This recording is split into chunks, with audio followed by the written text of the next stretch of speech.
All right, so the good news is that a lot of this stuff should be review.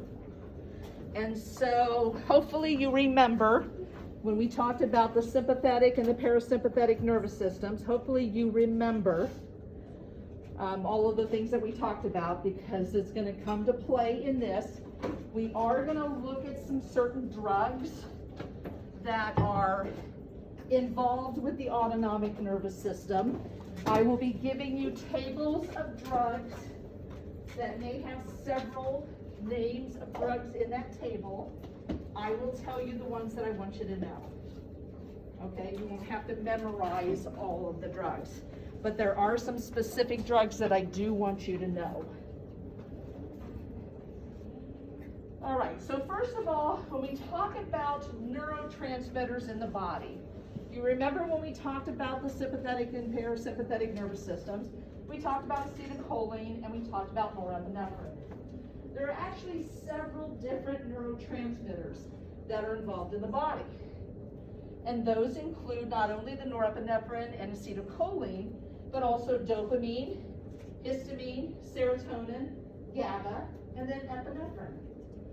We had talked about epinephrine as a drug, and that it's an adrenergic drug because it affects the sympathetic nervous system, but our bodies also produce epinephrine, and we call it adrenaline. So the neurotransmitters that we're going to look at today are going to be norepinephrine, acetylcholine, and then we're going to look at epinephrine. Now, as we go on later in the semester, we are going to talk about some drugs that will affect some of these other neurotransmitters. But today we're going to focus on these three. Norepinephrine and acetylcholine, again, are part of the autonomic nervous system. Epinephrine, produced by our bodies, is produced in the adrenal gland. So we're going to talk about general principles of impulse conduction and the transmission that occurs at the synapse. And then we're going to look at the difference between the autonomic and the somatic nervous system. So first of all, let's look at a synapse. So a synapse is going to happen between a neuron and some sort of a receptor. The receptor may be another neuron, it may be a muscle, or it may be a gland. So we have neurotransmitters that are at the axon terminal of the neuron. And as the action potential passes down that neuron and reaches that axon terminal, the neurotransmitter is released. When the neurotransmitter is released, it binds to the receptor of, again, either another neuron or a muscle or a gland, and then some action is going to occur. Either if it's a neuron, the action potential is just going to follow right down that second neuron to another receptor, or it's going to cause an action in the muscle or an action in the gland.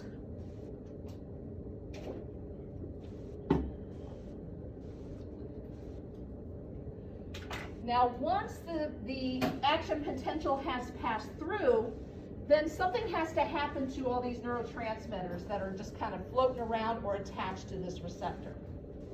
So enzymes will come into play.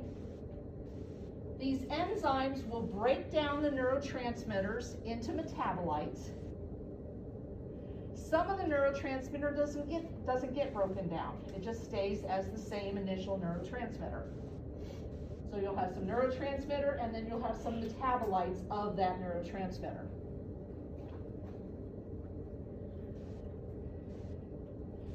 So when the enzymes break down these neurotransmitters, again, we'll have some neurotransmitter, and then we'll have some metabolites of the neurotransmitter. Sometimes that neurotransmitter and those metabolites will be absorbed back into the original neuron. So it goes back into the axon terminal of that first neuron. When that occurs, it's called reuptake. All right, reuptake is also known as uptake 1. We're going to find out that there's actually 3 ways that that neurotransmitter can be uptook, if that's a word. All right, so now we have some neurotransmitter again. Sometimes that neurotransmitter is absorbed by the receptor. So whatever that receptor is, either another neuron, the muscle, or the gland, but it gets absorbed by the second entity, and that's called uptake 2. So if it goes back into the first neuron, it's uptake 1 or reuptake. If it goes into the second neuron or the muscle or the gland receptor, then it's uptake 2. If it is a specific type of neurotransmitter, it will actually be taken up by the liver. We will also learn that, and that special type of transmitter is epinephrine. So if it's epinephrine, it'll be taken up by the liver through what we call uptake 3. If it's a drug that produces the same effect of the specific neurotransmitter, it will also be taken up by uptake 3.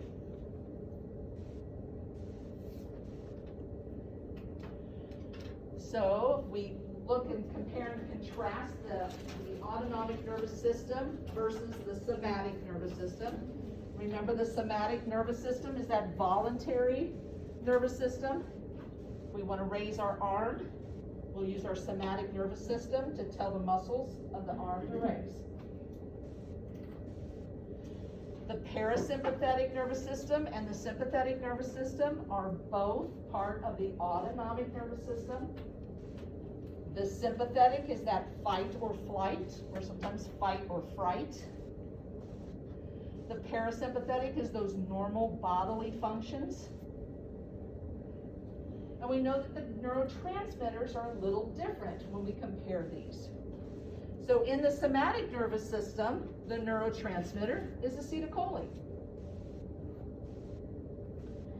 The parasympathetic preganglionic neurotransmitter is also acetylcholine.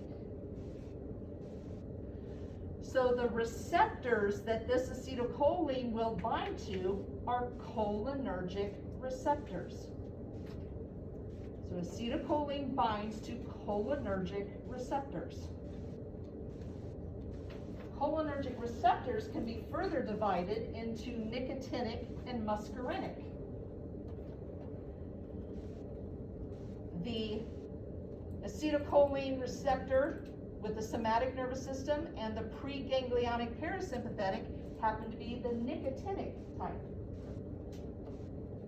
You don't need to know how that works. You just need to know that it's nicotinic. Now, the postganglionic neurotransmitter in the parasympathetic nervous system is also acetylcholine. This one is the muscarinic type. So, acetylcholine preganglionic parasympathetic is a nicotinic, attaches to a nicotinic receptor. The receptor in the postganglionic parasympathetic nervous system is a muscarinic, but they're both cholinergic receptors because it's acetylcholine that binds to them. Now, the sympathetic nervous system, preganglionic, is also acetylcholine, and it happens to be a nicotinic. And the postganglionic is norepinephrine. Norepinephrine will bind to an adrenergic receptor. So if we talk about the adrenergic nervous system, we're talking about the sympathetic nervous system. We talk about the cholinergic nervous system, we're talking about parasympathetic. Okay? So we all remember norepinephrine was postganglionic sympathetic, right? And we know that all the other ones are acetylcholine. So if you remember, postganglionic parasympathetic is muscarinic, all the other ones are nicotinic. Okay? Norepinephrine Norepinephrine is not. is not nicotinic or muscarinic because it's not a cholinergic. It's adrenergic. Okay, everybody following me with that? Yes?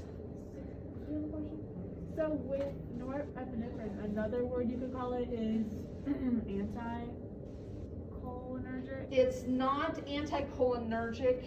There are some drugs that are anticholinergic. Okay, I think I was getting But confused. yeah, norepinephrine will not block a cholinergic receptor. Okay. In order to be an anticholinergic, it has to block the cholinergic receptor. Okay. Okay? Norepinephrine binds to adrenergic receptors. Okay. There are also some anti-adrenergic drugs. Yeah. Yeah. Yes. Can you say the little saying again? You said, post and parasympathetic. What was the little saying you said to remember it? Oh, I just said that we all know that the postganglionic sympathetic neurotransmitter is norepinephrine. The receptor is adrenergic receptor. In the postganglionic parasympathetic nervous system, the cholinergic receptor is muscarinic. So if you remember that, you'll know that all the other cholinergic receptors are going to be nicotinic. So instead of memorizing, okay, this one's nicotinic, and this one's nicotinic, and this one's muscarinic, just remember which one's muscarinic. If you remember that, you'll know all the other ones are nicotinic. So for the post-ganglionic of the parasympathetic, that's going to give you the nicotinic for the somatic nervous system, right? Say that again. So why is the post or the pre-ganglionic for parasympathetic, why does it go up to? It doesn't go up to it. This is just showing you that this one is nicotinic and this one is nicotinic. So it's Okay. just the arrows coming from nicotinic. They don't cross each other. Oh, okay. Yeah, this is just saying this one's I couldn't fit the nicotinic in here without it getting really messy. Okay. So it's just this one's nicotinic, this one's nicotinic, this one's nicotinic, this one's muscarinic, this one is neither because it's an adrenergic receptor. Okay. Okay? Does that make sense? Yeah. Yeah, the arrows mean nothing other than it's just pointing to the ACH. Okay. Okay? All right, so this is probably familiar to you guys. When we talked about the parasympathetic and the sympathetic, we know that the parasympathetic arises from the brain and the sacral area. So that's why it's sometimes called the craniosacral nervous system. And then the sympathetic arises from the thoracic and lumbar, and that's why it's sometimes called the thoracolumbar nervous system. But just because it arises from those, let me put in the neurotransmitters here, which is the same as before. Just because it arises from one certain section or two certain sections of the spinal cord doesn't mean that they don't talk to each other. Okay? So, even though this arises from the thoracic and lumbar, it will still talk to the brain and it will still talk to the sacral region. Okay? And the same thing with the parasympathetic. Parasympathetic will still talk to the thoracic region and it will still talk to the lumbar region. It just doesn't arise from that region. Okay? So they don't live in silos. All right, so let's contrast the sympathetic and parasympathetic nervous system in terms of general physiologic effects.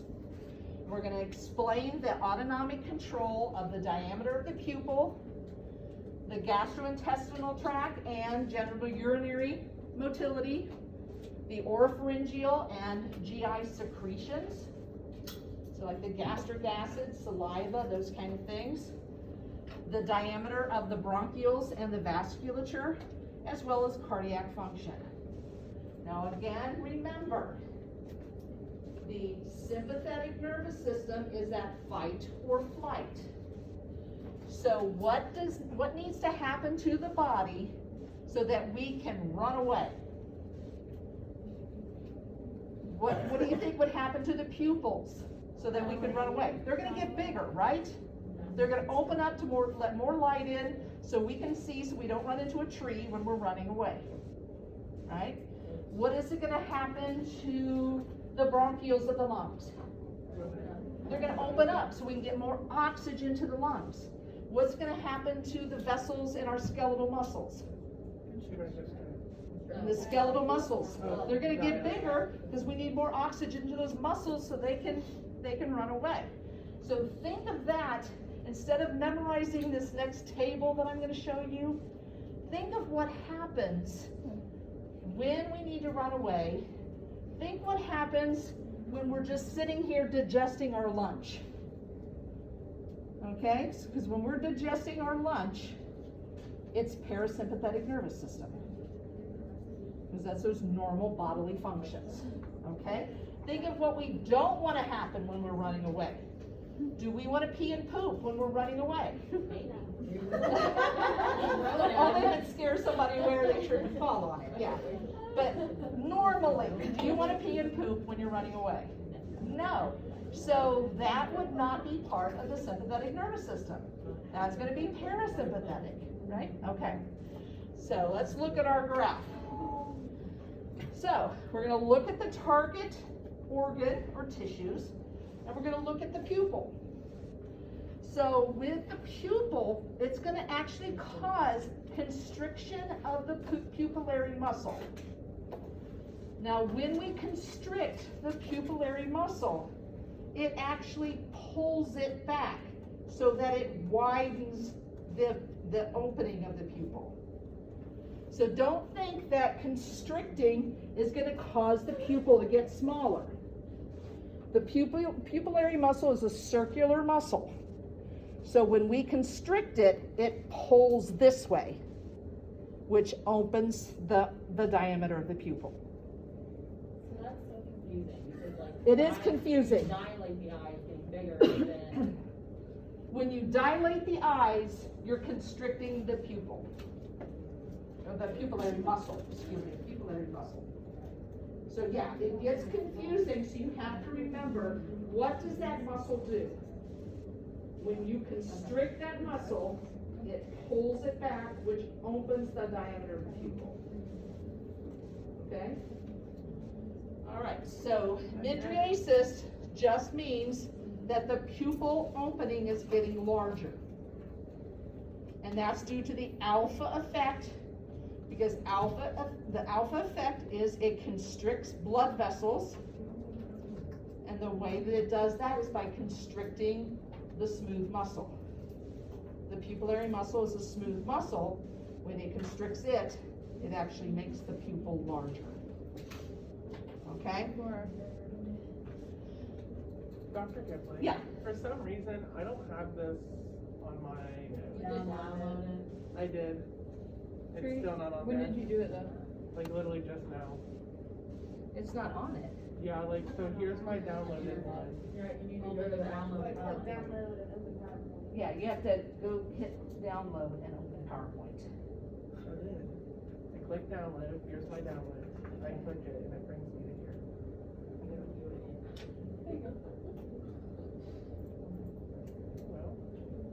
Well, still not. That's a Mac, that's because Macs are crap. Okay, click on this one here, and then we'll figure this one, we'll figure it out. I'm not 100% familiar with Macs, so. We'll let him download before we move on.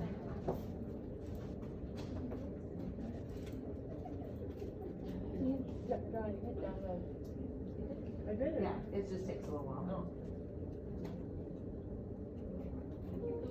There you go. Yeah, we'll figure it out. We'll find somebody that knows Macs. Okay, so with the parasympathetic nervous system, if we are sitting here digesting our lunch, do we need a lot of light in order to do that? Yeah. We're not plants doing photosynthesis, right? So it will actually constrict the pupil by relaxing the muscle. When you relax the muscle relaxes, it makes the whole of the pupil smaller. Okay? The best way to remember which one is sympathetic, which one's parasympathetic. Pupil is bigger, this word is bigger. Okay? Mydriasis is bigger, pupil is bigger. So that's the sympathetic nervous system, okay? Meiosis smaller, pupil is smaller, that's parasympathetic. Words all the way down the middle. Yeah. They're kind of Okay. the same size. GI tone. It's going to inhibit GI tone with the sympathetic nervous system, because again, we don't need peristalsis going on when we're running away. So it's going to inhibit that, and it's specifically done through alpha and beta 2. Parasympathetic is going to be excitatory. When we're digesting our lunch, we want peristalsis to be working, okay? The genital urinary is going to inhibit. The sympathetic is going to inhibit. So we are not going to pee our pants, and we're not going to have an orgasm while we're running away in fright, okay? Oh, you missed it. You missed the exciting part of the lecture. All right. The bronchioles. We need oxygen in those lungs. Sympathetic is going to dilate it, specifically through the beta 2.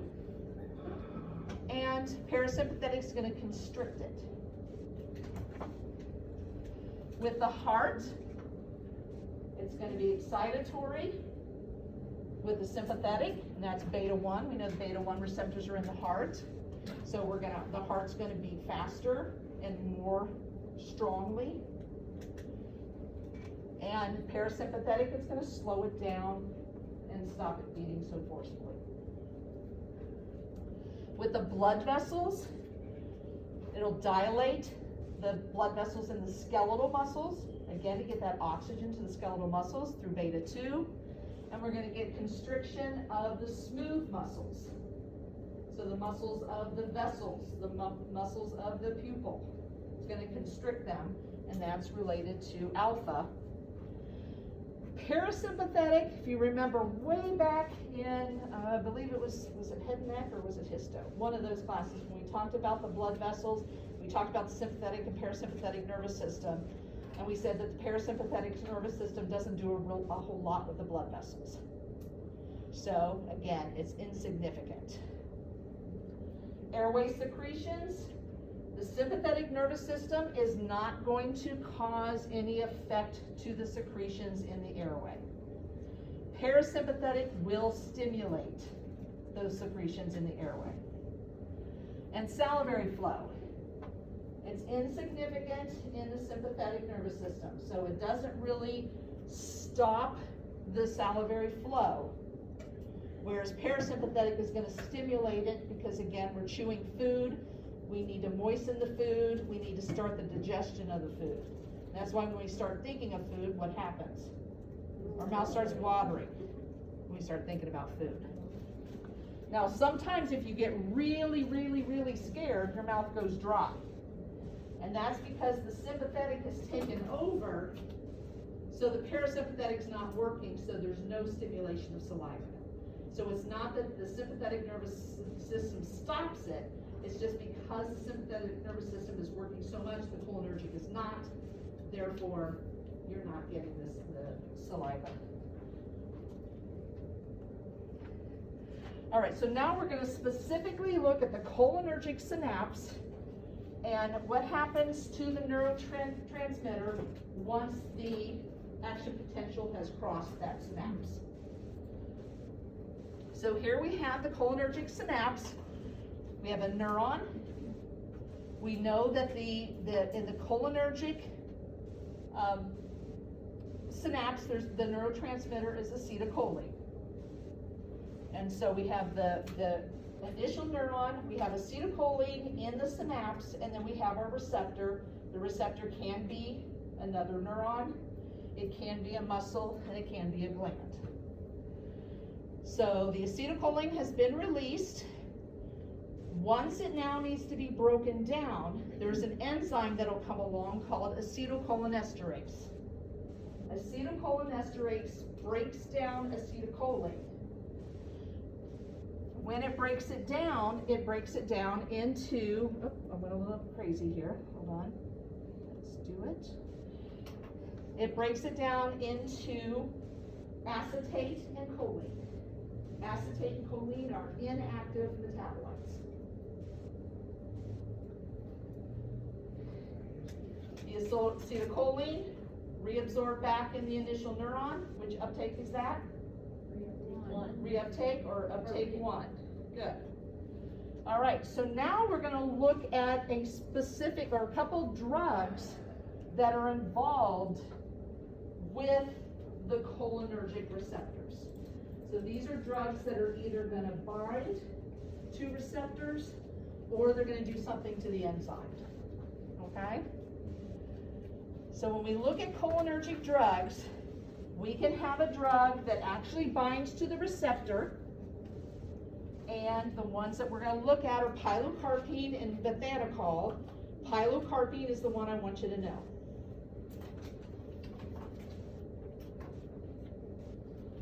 There's also a drug that's an enzyme inhibitor. So it is going to inhibit the enzyme from breaking down the acetylcholine. And physostigmine is an example of that. I want you to know this one. So if we have a cholinergic receptor and we give someone pilocarpine, what is that pilocarpine going to do at the receptor? It's going to bind to it. And then what kind of effect are we going to see? Could be good, bad, or ugly, but You said it's cholinergic? it's a cholinergic So drug. it's gonna relax, so you're just gonna decrease. I just want to know specifically, is it going to stimulate or is it going to inhibit the receptor? Stimulate. Stimulate. Why is it stimulate? Because it's not an antagonist, it's not It's stopping. not an antagonist, it's an agonist. So an agonist binds to the receptor and you will get the same result that you would as if acetylcholine had bound to the receptor. It does the exact same thing. All right, so pilocarpine, if we give someone pilocarpine, it's going to bind to cholinergic receptors. It's a cholinergic agonist. So it is going to, we're going to get cholinergic effects, which are parasympathetic effects. Right? It's stimulating the cholinergic receptor because it's an agonist. Okay? Now, if we give someone physostigmine, we said it's an enzyme inhibitor. So what kind of effect are we going to see there? It's gonna break down whatever enzyme. It's going to inhibit the enzyme or block the enzyme. So what happens to the neurotransmitter that's in the synapse? It's not going to get broken down. So what kind of effect are we going to see if we're not breaking down that acetylcholine? No effect. We're going to see more of a cholinergic reaction, right? Because the acetylcholine isn't breaking down. So it's staying in the area, so it's just going to keep binding to that receptor, and so we're going to get a more of a cholinergic response. Are you following me with that? No. No. So we have, you know what, hold that thought because we're going to look at how it works. Okay, so we'll hold that thought, and then when I get the picture, it might make more sense. So what are the indications for a cholinergic drug? Well, if someone's having trouble with urinary retention, what is a parasympathetic effect? Helps you pee. So these drugs would help somebody pee. Glaucoma is the pressure behind the eyes. It helps to relieve the pressure. Xerostomia is a big one for us. Cholinergic drug will stimulate salivary flow because that's a parasympathetic effect. Yes? Hi, this might be really dumb. Okay. So cholinergic is always. Cholinergic. Yes. Yes. I know what it's called. Is always parasympathetic. And then. Cholinergic effects are going to be parasympathetic. Okay. Because and you do know that you do have cholinergic receptors in the sympathetic nervous system, but you don't see the effect until the end. okay. And then Adrenergic. Yeah. Is that always somatic? Adrenergic is always sympathetic. Sympathetic. Yes. Yes. When we're talking about the autonomic nervous system. Yes. Okay. Yes. Okay, so what are some side effects that we would see with someone who's taken a cholinergic drug? What's going to happen to their pupils? Dilate. Or become smaller. They're going to get Meiosis, smaller, yeah. right? So they're going to have pinpoint, so it's going to be harder for them to see. If they've got pinpoint pupils, they're not going to be able to see very well because they're not getting a whole lot of light in their eyes. Okay, what's going to happen to their blood vessels? Nothing. Nothing. Okay, so whenever, when you look at the parasympathetic effects, anything that was on that list that was a parasympathetic effect can occur when someone takes a cholinergic drug. It may be a wanted effect, or it may be an unwanted effect. Okay? Okay, so what would happen? Again, we get pinpoint pupils. We're going to move food's going to move through very easily.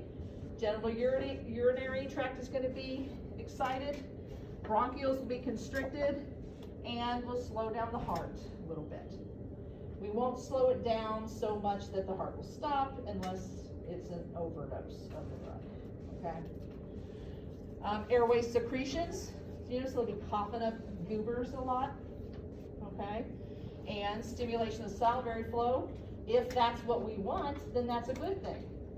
If we're giving them for urinary retention and now they're drooling all over the place, then that is a bad side effect. Okay? All right, so when we look at the different cholinergic drugs, we said that there are some that are agonists and some that are the enzyme inhibitors. Of this slide, the only ones I want you to know are pilocarpine and physostigmine. Okay? Now, when we look at the parasympathetic effects with these drugs, they're not all exactly the same. Some will have more effects in certain areas and lesser effects in other areas. So, in this case with pilocarpine, we're going to get a very high effect with secretions and gastric acid. So if you have someone with an ulcer and xerostomia, would this be a good drug to give them? But it would give them a lot of saliva. A gastric acid. They're going to be producing a lot of gastric acid, so therefore that's a bad side effect of that. So we would want to pick something else that's going to help them get more salivary flow without causing as much gastric acid release. When we look at the enzyme inhibitor, we can see that we're getting some secretions, not as much as we did with pilocarpine. We're also getting some gastric acid, not as much as pilocarpine. So this still may not be the greatest drug to give somebody with an ulcer. But we'll get more GI tone. So if they have a lot of urinary retention, and we're not worried about the ulcer, and they're not worried about too much secretions, this might be a better drug because this helps with GI tone better than that one, or GI or genital urinary. Okay? All right, so let's look at the cholinergic synapse. Again, we have the neuron, we have the neurotransmitter acetylcholine, here's the synapse, and then we have the receptor, which is either a neuron, muscle, or gland. So the acetylcholine is released, and it binds to that receptor, and we get that cholinergic response. Pilocarpine, we said, was a receptor agonist. So pilocarpine will bind to that receptor and also cause that cholinergic response, or parasympathetic response, however you want to call it. Pilocarpine is a drug. All drugs are broken down through the liver. So all drugs will go through uptake 3.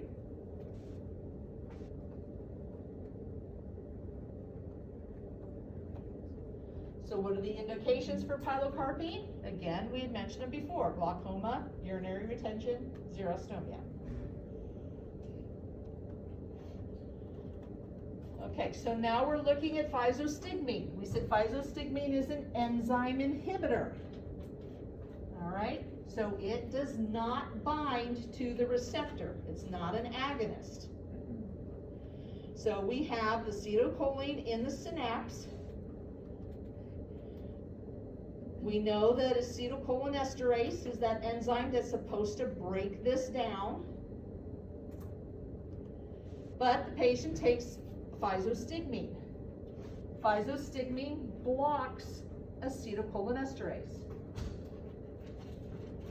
So physostigmine is an anti-cholinesterase because it blocks the acetylcholinesterase. So because it's blocking this, this does not break down. So as the neurotransmitter is used up, more neurotransmitter is there and can bind to the receptor, and you continue getting that parasympathetic result.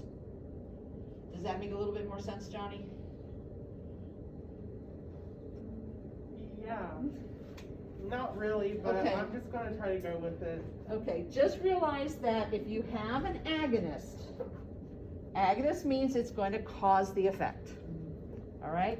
So the pilocarpine is an agonist, specifically a cholinergic agonist, which means it binds to a cholinergic receptor. When it binds to the cholinergic receptor, you get a cholinergic response. Okay? So you don't even have to have acetylcholine. If you've got enough pilocarpine in there, it'll just keep binding to it and you'll get your cholinergic response. Physostigmine is not an agonist. It's an enzyme inhibitor. But it virtually has the same effect. You'll still have a cholinergic effect, it just does it by a different mechanism. Instead of binding to the receptor, it blocks the enzyme that's supposed to break this down. So if it blocks the enzyme that's supposed to break this down, then we have more of this available to bind to the receptor to get our cholinergic response. Okay?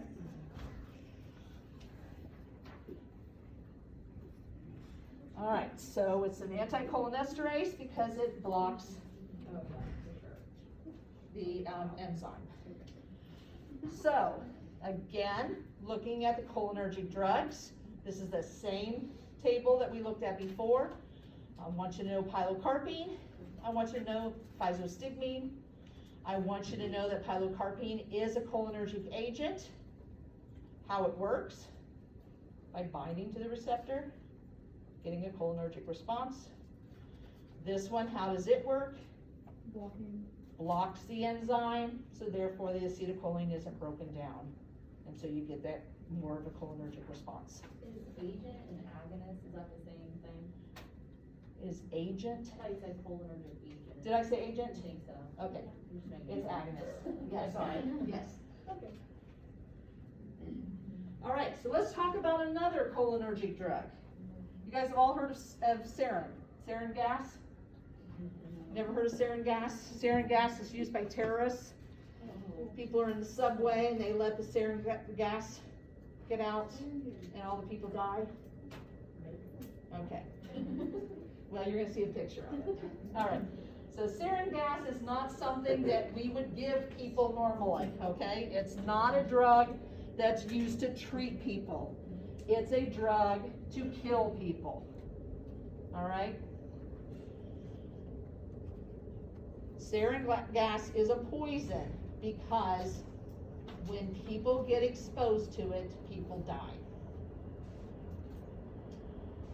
What happens is they get an extreme cholinergic response. So you'll always see a lot of fluid coming out because you get all of these excess secretions. They're going to get excess secretions in the lungs, so the fact that they cannot breathe. It also lowers their heart rate and force of contraction. So the patients die from respiratory arrest and then cardiac arrest when they get exposed to this drug. So this would not, sarin gas or sarin would not be a drug used to treat people for any reason at all. All right, so now let's look at the drug atropine. This is another drug I want you to know. Atropine is an anticholinergic. So I'm going to tell you it is an antagonist. So if I tell you it is an antagonist, what would you expect that drug to do? It would block the parasympathetic system. And how's it going to block the parasympathetic? What's it going to do to the synapse? It's gonna block the acetylcholine. It's going to bind to this receptor so that the acetylcholine cannot bind to it, right? And therefore, you're going to get an anti-parasympathetic result. But does that automatically mean that's gonna be a sympathetic response then? Or is it just? It depends on the system. So you will not get changes in the vasculature because we know that parasympathetic doesn't do anything with vascular unless the sympathetic takes over. It doesn't. But you would expect to see sympathetic response, okay? If it's an anti-parasympathetic, you're gonna pretty much expect to see a sympathetic response, okay? So, with atropine, you got acetylcholine coming into the synapse that's supposed to bind to this receptor. But the person took atropine, so the atropine blocks this receptor, so now the acetylcholine can't stimulate that receptor. So then we're gonna either get no effect or we're gonna stop the effect that was occurring. Okay, because that's what an antagonist does. So there are some cholinergic antagonists. Again, the one I want you to know is atropine. So remember how the cholinergic drugs affected GI tone and they affected gastric acid and they affected secretions, but they didn't really affect the heart rate. So we're seeing the opposite effect. This is going to inhibit GI tone. It's going to inhibit gastric acid somewhat and inhibit secretion somewhat. The biggie is that it increases heart rate and force of contraction. This is the drug that they give people when, say they have to do a stress test and for one reason or another they can't do the treadmill. They will inject atropine in them and they will feel like they're having a heart attack. Their heart starts beating so fast and so forcefully that they feel like they're having a heart attack. So it's mimicking what would happen if they were running on that treadmill for that period of time. Okay? Scopolamine is also a cholinergic antagonist, and just for your information, this is a drug that a lot of people take for motion sickness.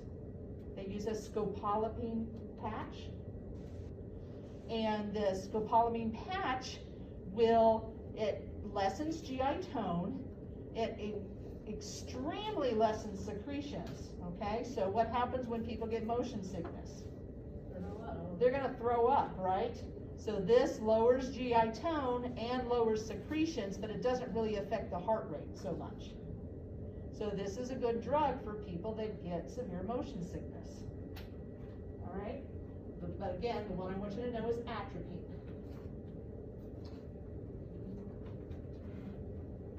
All right, so in summary, if we look at cholinergic agonists and cholinergic antagonists, pilocarpine is the agonist I want you to know, and atropine is the antagonist I want you to know. And then when you compare what happens to the different systems, you can see that this is causing a parasympathetic effect, and this is causing an anti-parasympathetic effect. Does everybody understand that? Yep. Clear as mud? So to be a sympathetic, it's just anti. It's not a sympathetic drug, no. No, we're gonna actually look at sympathetic drugs here in a second, yes. So your pilocarpine Uh-huh. is going to increase or like your parasympathetic reactions, Yes, whereas like atropine is going. Atropine. Atropine is going to like inhibit. Inhibit those it, and yes. do like the reverse effects. of yes, it. Okay. yes. And again, realize that each drug is a little different. Okay. So it's not like everyone is gonna have the same GI tone effect here and the same GI tone effect here. Okay. They're all different, and so this helps the physicians when they're prescribing certain medications for individuals. What, you know, if I'm treating them for this, what are some of the side effects I'm gonna have? Well, I'm gonna have some side effects with gastric acid, I'm gonna have some side effects with GI tone, and so they have to pick and choose the specific drug based on the primary effect, secondary effects, and whether those secondary effects are good or bad, Okay. okay? Yes? Does that mean the, gangrene is going to lower the heart rate as a side effect? Yes. Okay. Yep. All right, so there are other drugs out there that have anticholinergic effects, but they're not classified as anticholinergics. So a lot of the antipsychotics and antidepressants out there will have anticholinergic effects. And so that's why for certain drugs, we have to be careful when we're giving them an anesthetic that has epinephrine in it, because epinephrine is an adrenergic drug. And if we have an anticholinergic action, we're gonna expect to see a little bit of a sympathetic effect, and then they could potentiate it, and we can have issues with the heart if we give them epinephrine. We will talk about these more later on in the semester when we actually talk about the central nervous system drugs and antipsychotics and antidepressants.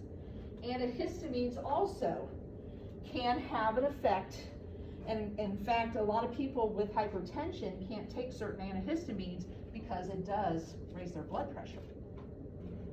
So you can get an anticholinergic effect if you take an antihistamine. It could cause your heart rate to go up, and therefore your blood pressure can go up. Is that like when you take like the D, like the Lycra D or something, it's the diphenhydramine? Yeah. Like, makes you feel like you're. Yes. Yes, and that's why they have some of the drugs, like for a while Sudafed did not have an antihistamine in it that caused, you know, so people that had hypertension could take Sudafed, and then they put it in there too, so there, I don't know that there's any out there that are You have to like show your ID because you're making up with it, yes. Yeah, if they ever put a drug on sale and you go to buy a bunch of it because it's on sale, you know, NyQuil, you go and buy a bunch of NyQuil because it's on sale, you have to give them your driver's license.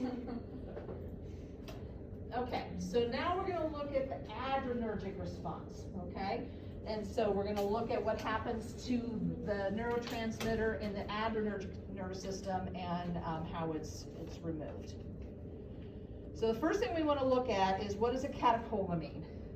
A catecholamine is something with a benzene ring that has some hydroxyls on it and it has an amine attached to it.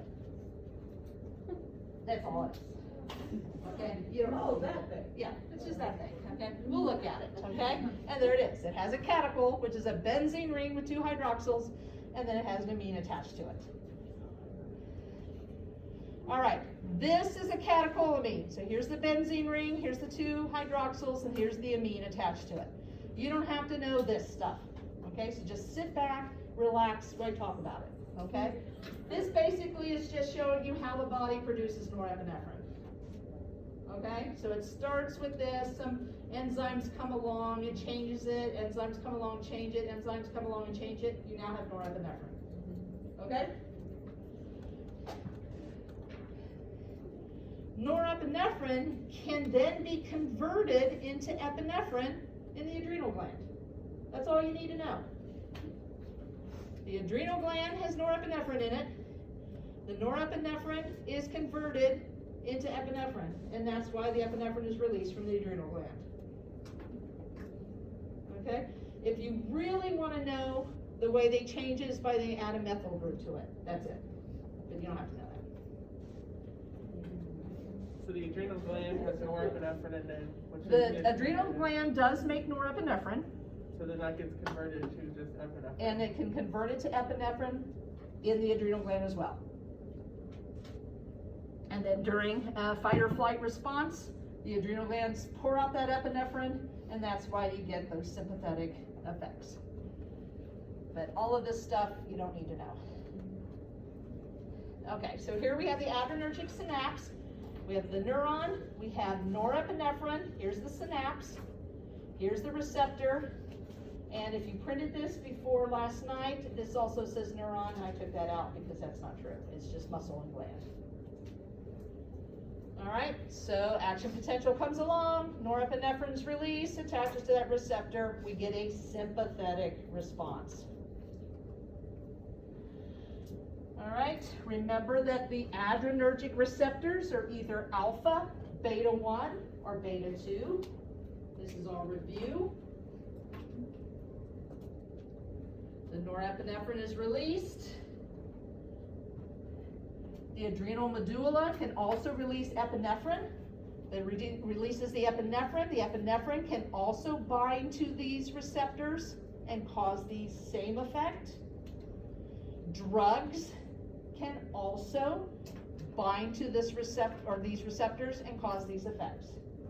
So norepinephrine is the actual neurotransmitter, but epinephrine released from the adrenal gland can also act as a neurotransmitter, and then certain drugs, adrenergic drugs, can also bind to these receptors and cause the same effects. Just remember, we talked about catecholamines.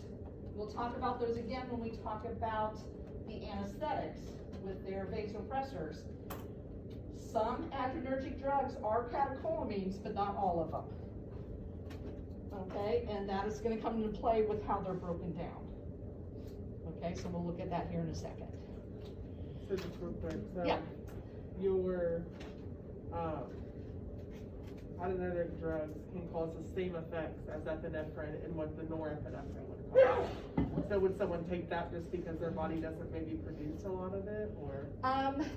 Certain people can take certain drugs to help to raise heart rate. Okay.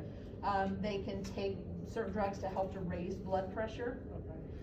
And certain drugs, side effects will cause that sympathetic response. All right, so there are enzymes that break down adrenergic drugs. The two are MAO, which is monoamine oxidase. You don't need to know that, just know MAO. COMT, catechol O methyltransferase. You don't need to know that, just know COMT. This is just for those of us who really want to know what it means.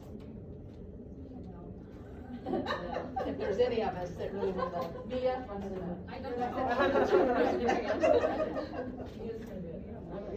Okay, so the metabolism of these specific neurotransmitters and or drugs are a little bit different.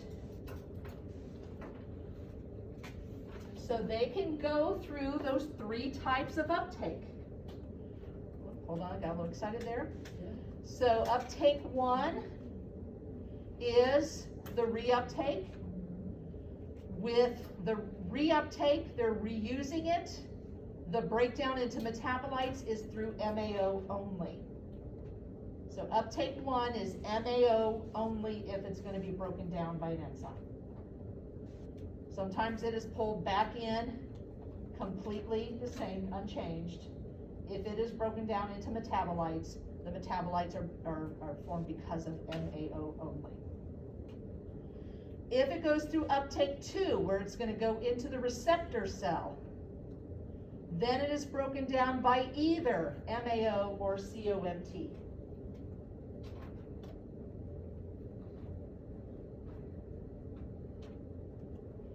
And if it is through uptake 3, which again is through the liver, it can be broken down by either, but much more by COMT than MAO. So the majority will be COMT with a little bit from MAO. Okay, so uptake 1, MAO. Uptake 2, both. Uptake 3, both, but more so COMT. And that was just for metabolism via the enzymes, right? The enzymes, yeah.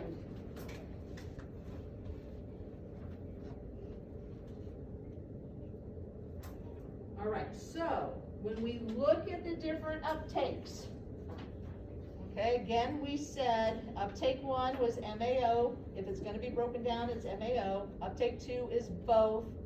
Uptake 3 is both, but more so COMT. Uptake 1, norepinephrine. So the neurotransmitter, norepinephrine, can go through uptake 1, be taken back up into the initial neuron. Uptake 2, norepinephrine. All right, so norepinephrine can go through uptake 1 or uptake 2. Uptake 3, epinephrine and drugs. So whether it's the epinephrine that the body produced or epinephrine we injected into their bodies, it doesn't matter.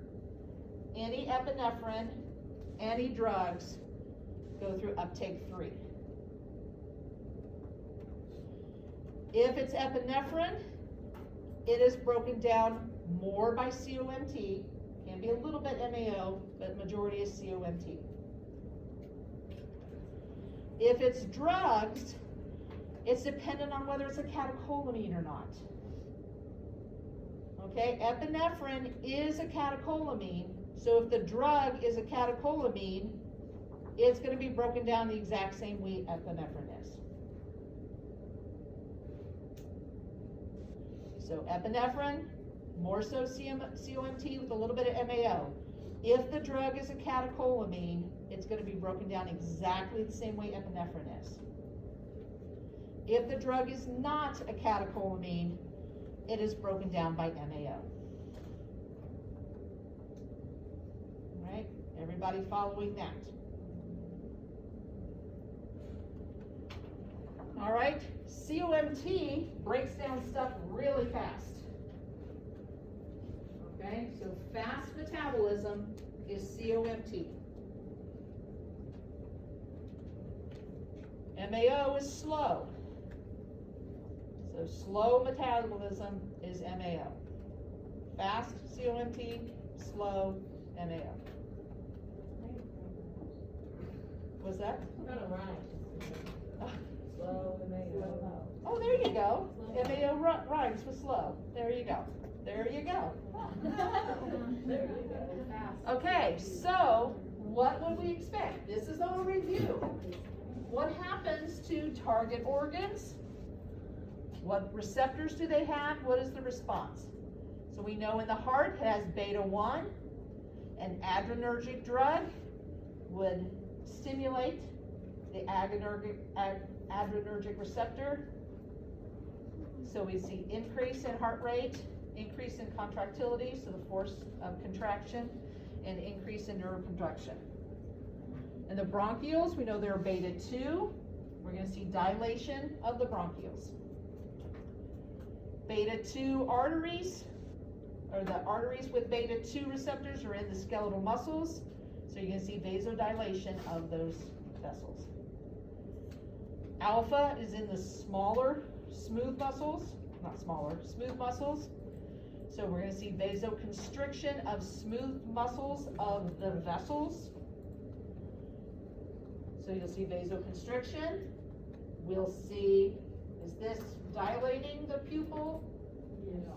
By constricting the muscle. Yeah. Good, good. And then we'll see some inhibition of the GI tract. All right, so all of those sympathetic effects will happen if the person takes an adrenergic drug.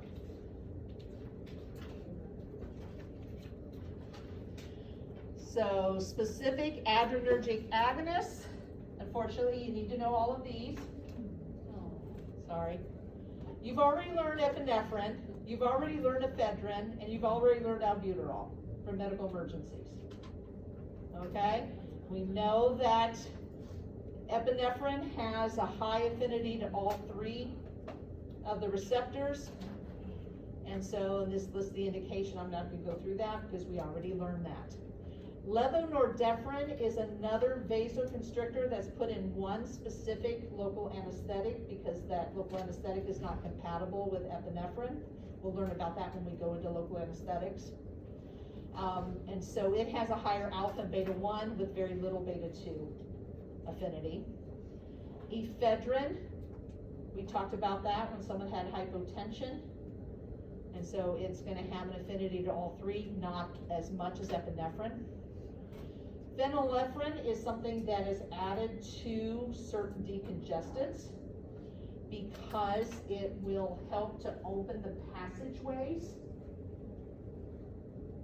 By opening the passageways, that the individual is able to breathe easier.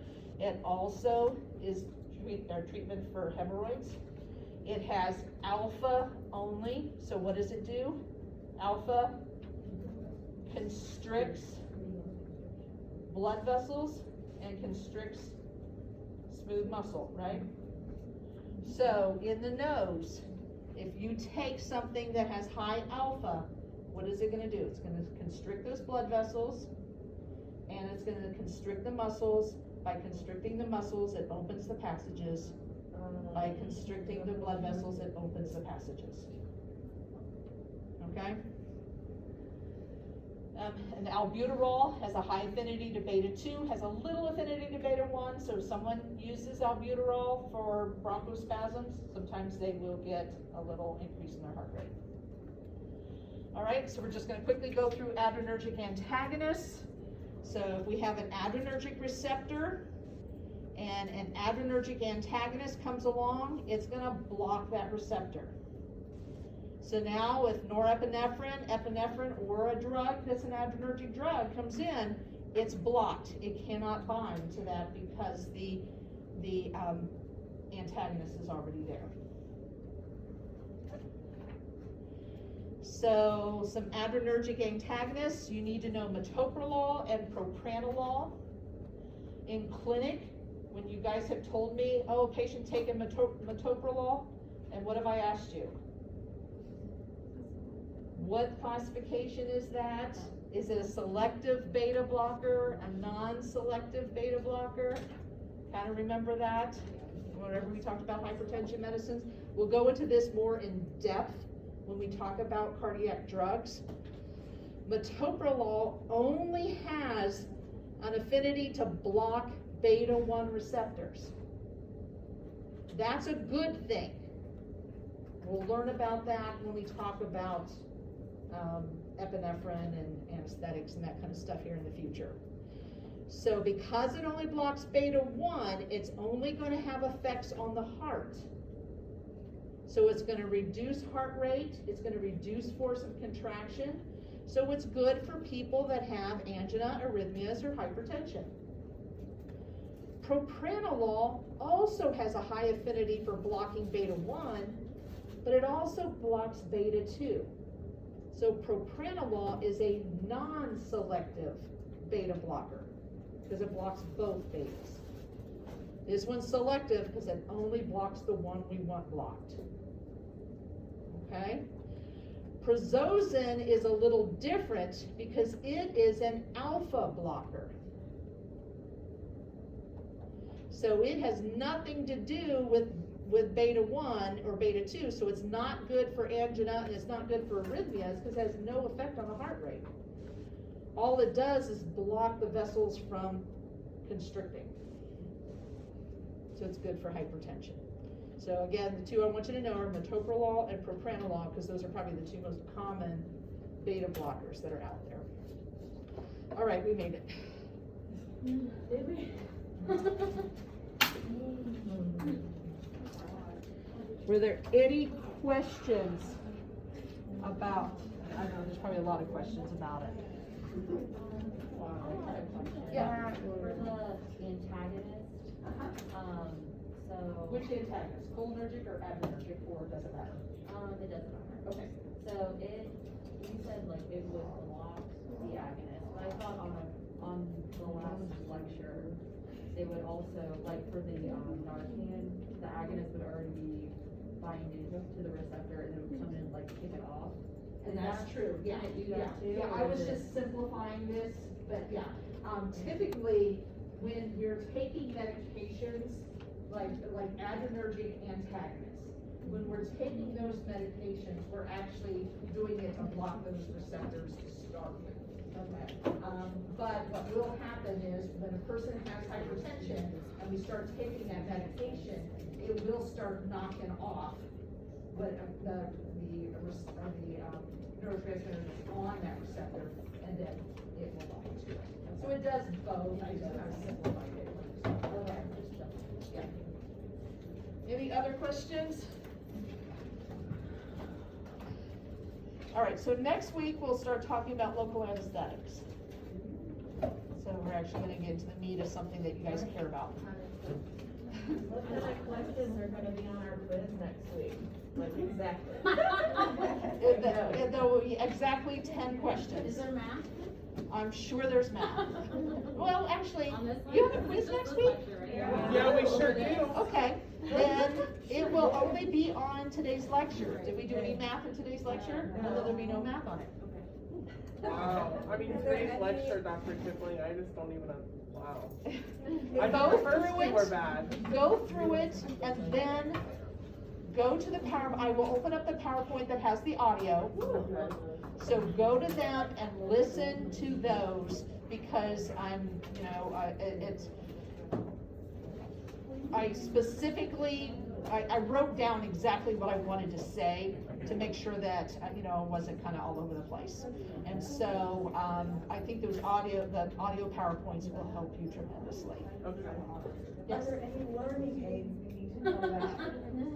If there are, look in the learning aid section. But there are not. Yes. Hold on one second.